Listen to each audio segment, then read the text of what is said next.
사건의 배경과 맥락을 읽어주고 씹어주는 익심 뉴스입니다. 한일 관계가 심상치 않습니다. 일제 강제징용 노동자의 대법원 판결이 일본 경제보복으로 이어지더니 한국 정부가 지소미아 종료를 선언했죠. 전 도쿄 특파원이었던 서희동 논설위원과 함께 한일 관계 제대로 보는 법을 전해드립니다.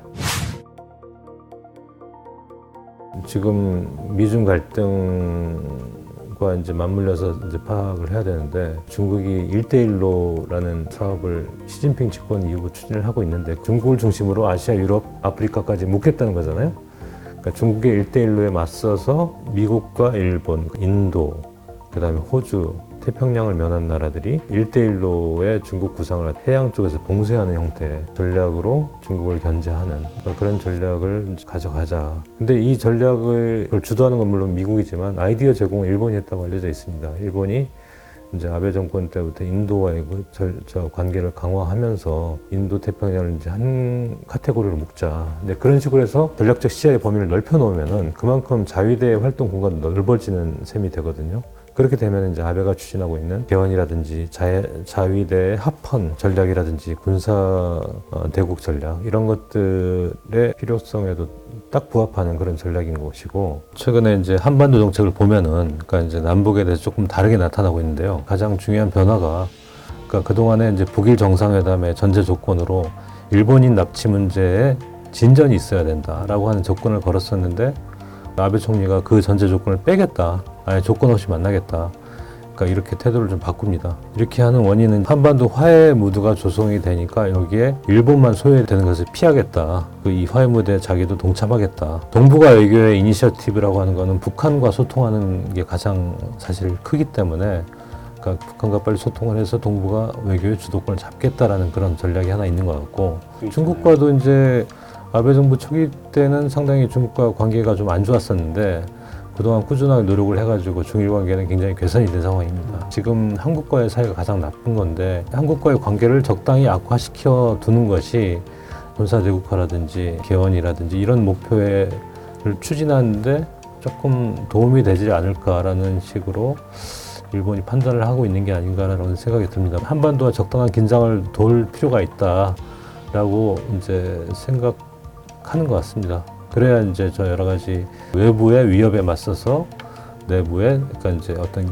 결속을 다지고 그러는 것이 정권에 항상 유리하게 돌아가는 시기였기 때문에 아마 그런 구상에서 이제 이런 도발을 하는 게 아닌가라는 이제 생각도 해볼 수 있습니다.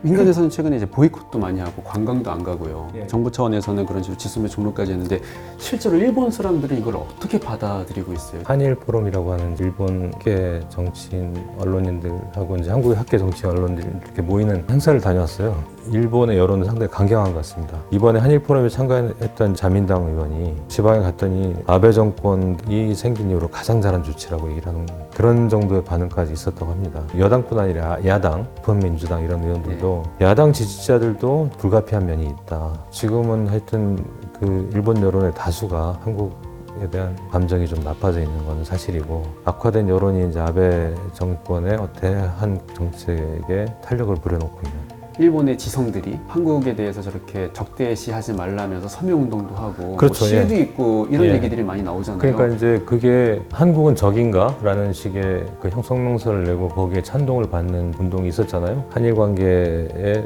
많은 노력을 이제 해왔던 그 원로 이제 운동가들 아니면 학자들, 지식인들이 나름대로 열심히 노력을 해준 건 사실인데, 노력 자체가 거의 언론에 보도가 안 되고 있어요. 일본 언론에.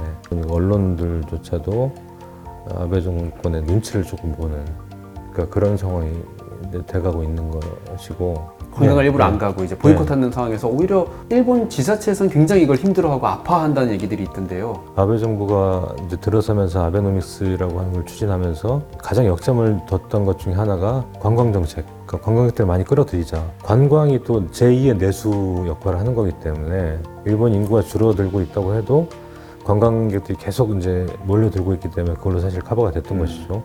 근데 그 관광객들의 대략 한 20% 이하 정도는 한국에서 온 관광객들이었는데, 그 관광 수요가 줄어드니까 한국인들의 비중이 컸던 만큼 한국인들이 이제 보이콧을 시작하니까 실질적인 타격으로 다가오고 있는 거죠. 지금 자치단체 쪽에서는 이제 그런 얘기들이 나오고 있어요. 중앙정부에 대해서, 일본 아베 정부에 대해서 아니 대체 어떻게 하려고 하느냐 볼멘 소리도 나오고 있다라고는 하지만 그런 관광이 활성화되어 있는 곳일수록 이제 일본 정치에서 정치적 영향력이 좀 적은데 변방이 되는 셈이죠. 그렇기 때문에 그 목소리가 중앙까지 도달하기 위해서는 조금 더 시간이 걸릴 것이다. 달라지려는 일본을 어떻게 상대할 것인가. 일본의 전략은 어느 정도 좀 보이거든요. 한국과의 갈등을 어떤 불씨로 해가지고 아베 정권의 어떤 군사 대국화라든지 이런 걸 갖다가 이제 추진한 전략을 삼겠다라든지 개헌을 이제 한다든지 아니면 과거 역사를 꾸준하게 문제 제기를 하고 있는 한국과의 관계를 아예 끊어버림으로써 그러니까 일본을 아예 역사 문제로부터 해방시키겠다라든지 이런 것들이 보인단 말이에요. 우리나라 외교 목표는 도대체 뭐냐. 한반도 평화가 우리나라 외교 목표라고 보는데 한반도 평화 외교 목표라고 하면은 일본이 한반도 평화를 방해하지 않을 정도의 협력 관계를 또 구축해야 된다는 이제 결론이 나오는 거니까 그런 것들까지 다 고려한 종합적인 어떤 전략이 필요하지 않을까 싶습니다. 지금 이낙연 총리는 이제 11월 22일 지소미아 종료 전까지 회복을 하자라고 카드를 내놓은 셈이고 실제로 완전하게 종료가 되려면 11월 22일까지 지소미아는 3개월 동안 작동하고 있기 때문에 협상 시한을 설정한 하나의 타임테이블 같은 의미가 있지 않느냐. 어떻게 보면 3개월의 새로운 협상 시한을 한일 양국이 얼마나 잘 활용할 것인가, 잘 활용해서 관계 회복의 어떤 출구를 찾아내는 기간으로 삼으면 되지 않을까라는 생각입니다. 일본 나루이토 국왕이 이제 즉위식이 10월 22일 열리기 때문에 그것도 이제 일본의 가장 큰 국가적 행사 아닙니까? 도쿄올림픽이라고 하는 국제적인 행사가 있고 그래서 이제 내년까지는 어쨌든 출구를 모색해야 되는 거 아니냐 서로들은 생각을 하고 있지만 갈수록 그 필요성을 일본 정부가 강하게 느끼지 않을까 그렇게 된다면 또 기회가 생기지 않을까 저는 이렇게 생각합니다.